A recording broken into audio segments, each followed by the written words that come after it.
everybody, this is Patrick Shaka, Editor-in-Chief of Yachting Magazine. I am here today at the Palm Beach International Boat Show to bring you the US premiere of the Sunseeker Predator 65. And I am here with Brian Braley, Managing Director of Sunseeker for the One Water Yacht Group. Good to see you, Brian. Good to see you. So Sunseeker has a lot of range of yachts. They covering a whole myriad of styles. So what defines a Predator? So to be classified as a Predator, it has to be sexy, has to look great, has to run great. So performance and beauty, that makes it a Predator. If it doesn't do either of the two, it's not a Predator. So from the sport aspect of the boat, what's the power in this boat? What's kind of the hull design and how does it run? This is powered with IPS 950s. This is a new hull. This was it's the sister ship of a 65 sport yacht, which was debuted last year. So brand new hull designed specifically for IPS technology. So you get all the performance, the fuel efficiency, the handling, everything that makes IPS great. And what kind of numbers are we seeing? What does the boat cruise at? What's our top end? So you're going to be top end 36 knots. You're going to cruise 29 knots. And in addition to the sport aspect of it, we also have style, and you can see that throughout the interior of this yacht. So to that end, what are we looking at here in terms of finishes and woods and materials? So this is a really popular package. This has been one of our best sellers. You have the wood is smoked eucalyptus, which is a very, very popular wood right now. It's the dark with the light floors goes very well together. There's a lot of detail into the wood. So part of a Sunseeker is the fit and finish. The finer details, the accents, the handles, the carbon fiber, sunroof, etc. That's really what makes a Sunseeker beyond the performance is the detail. So you were just talking about the carbon fiber roof. I mean, one of the things I noticed when you open up these sliding doors and you bring that sliding roof back, yep. This is a 65-foot center console on steroids. It is. And the great thing about this boat is just the way it flows. One level, you got natural light everywhere. You got a huge carbon fiber sunroof that can come back. The boat flows. You can be in the captain's seat. You can be talking to someone in the aft galley. You have huge U-shaped seating going into the ocean club. So it just flows. It flows very, very well. So in addition to having the performance and the style, this is also a boat that can cruise seriously. And to that end, what is the accommodations like below decks? So this particular layout is what we call the Grandmaster layout. There's multiple layouts. This one specifically is a 3-stateroom, 3 ensuite heads, as well as a day head. Another thing about this boat is that, we recently ran the sister ship to this boat, and one of the things that we discovered was that when this boat runs, it runs like a sports car. So could you kind of tell us a little bit about the driving experience for the helmsman?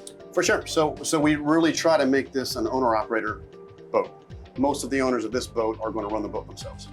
So, again, with IPS, there's lots of reasons why IPS is a great system, but docking is top 2, top 3. For the customers to really enjoy their experience, they have to feel comfortable at the worst time, which is coming in and going back to your dock. That's where people get the most uncomfortable. So anything we can do, anything technology can add to give that comfort level, we're in full support of. So if you've never run an IPS boat, you will be amazed how smooth and easy it is, as you know, right. But some of our customers do not.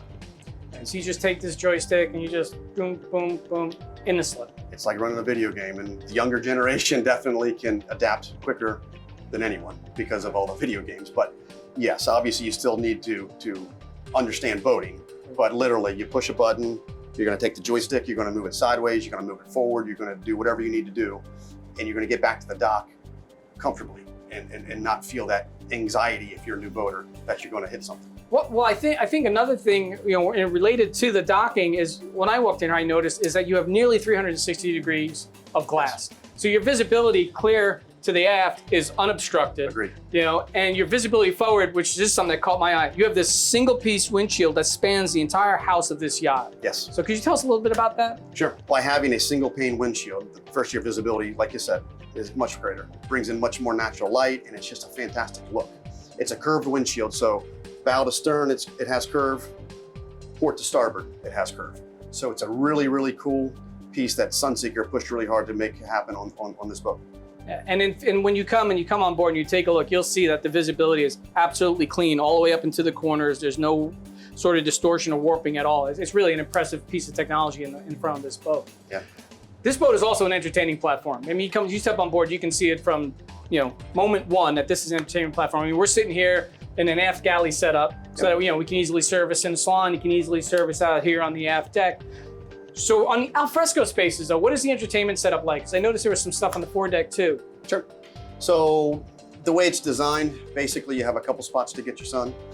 You can get it aft. If we bring up the garage, you have an opportunity to have some sun aft.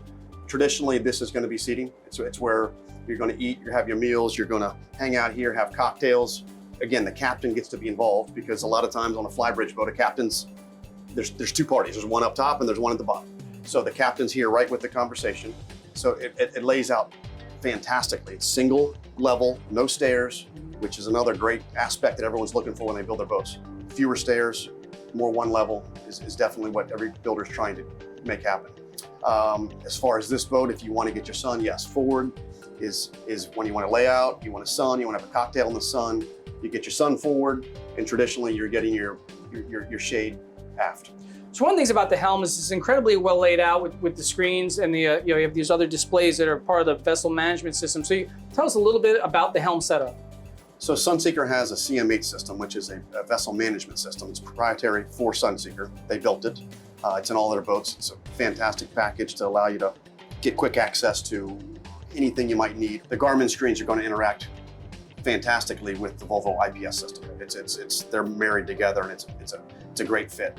So you get the Volvo joystick, obviously for your docking, will be at your helm, and then just some very, very cool. You feel like you're in a sports car. It drives like a sports car, so it's got to look like a sports car. So a lot of the screens and a lot of the controls that you see are all make you feel like you're sitting in a Ferrari. So they're inspired by high performance vehicles. Yes, for sure, for sure. It definitely has that look for sure. Yes. And as we can say, we've been on the boat, the sister ship, and the performances matches. It does. Now we all love having people on board. We all love entertaining, but sometimes we just want to get away for a few minutes. And one of the spaces I noticed on this boat was you have this foredeck sun pad area. It's great space. It's massive. It's really, really large. You can lay out in it. Family can be up there together. You can have cocktails. It's really multi-purpose space that can be used however you best do your boating. So we have this massive transom area on the back of the Predator 65, and you said there's a few ways that it can be used. So how can an owner set that up? For sure. So its primary use was always to be a garage for your tender. And that's how most of our owners use it. Of late, we've seen some owners that have chosen not to use it as a garage and to use it as a beach club. You don't have to get the track that winches up the tender, and instead it's just more teak floor and more space to enjoy and be very close to the water. And if you go with the tender route, it's a Williams jet tender. Traditionally, that's the one that fits the best. It doesn't have to be, but that is what it was designed for and seems to be the best fit. Brian, well, thank you so much for this look at the Predator 65. And this is Patrick Shaka signing off from the Palm Beach International Boat Show. Stay tuned for more, because more is coming.